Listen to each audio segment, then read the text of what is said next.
गैया के घिउआ हो मावा की लकड़ी, गैया के घिउआ हो मावा की लकड़ी।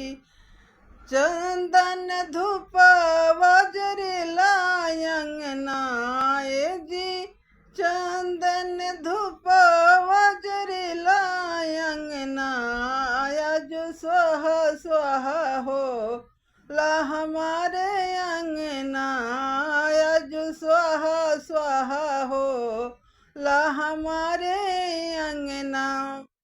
गैया के घिउआ हो या मावा के लकड़ी, गैया के घिउआ हो या मावा के लकड़ी। चंदन धूप वजरेला अंगनाए जी, चंदन धूप वजरेला अंगनाया। जो स्वाह स्वाह हो ला हमारे अंगनाया, जो स्वाह स्वाह हो ला हमारे अंगना। ब्रह्मा जी आईनी सरस्वती जी की लईनी, विष्णु जी आईनी संग में लक्ष्मी की आईनी। ब्रह्मा जी आईनी संग में सरस्वती के लईनी, विष्णु जी आईनी संग में लक्ष्मी की लईनी। सारे देवी आयावेली हमारे अंगना, सारी देवी आयावेली हमारे अंगना। जो स्वाह स्वाह हो ला हमारे अंगना, जो स्वाह स्वाह हो ला हमारे अंगना।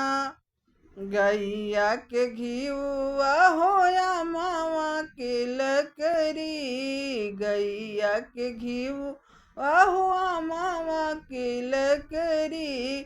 चंदन धूप वजरेला अंगनाए जी, चंदन धूप वजरेला अंगनाया। जो स्वाह स्वाह हो ला हमारे अंगनाया, जो स्वाह स्वाह हो ला हमारे अंगना।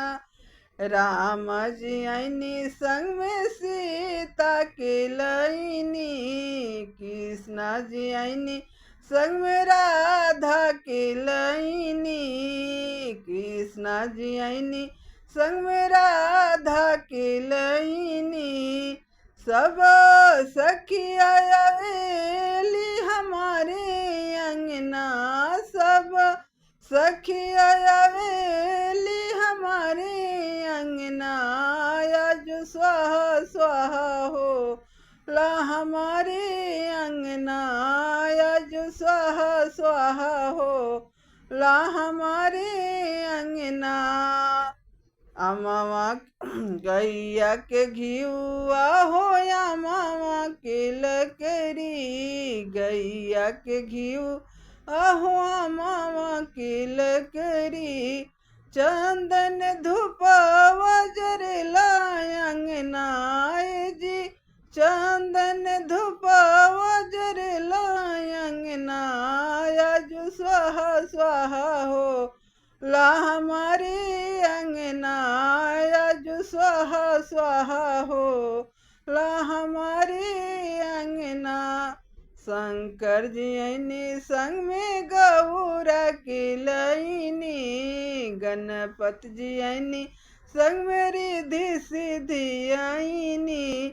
कुल देवता आवेले हमारे अंगनाए जी, ग्राम देवता आवेले हमारे अंगनाया। जो स्वाह स्वाह हो ला हमारे अंगनाया, जो स्वाह स्वाह हो ला हमारे अंगना।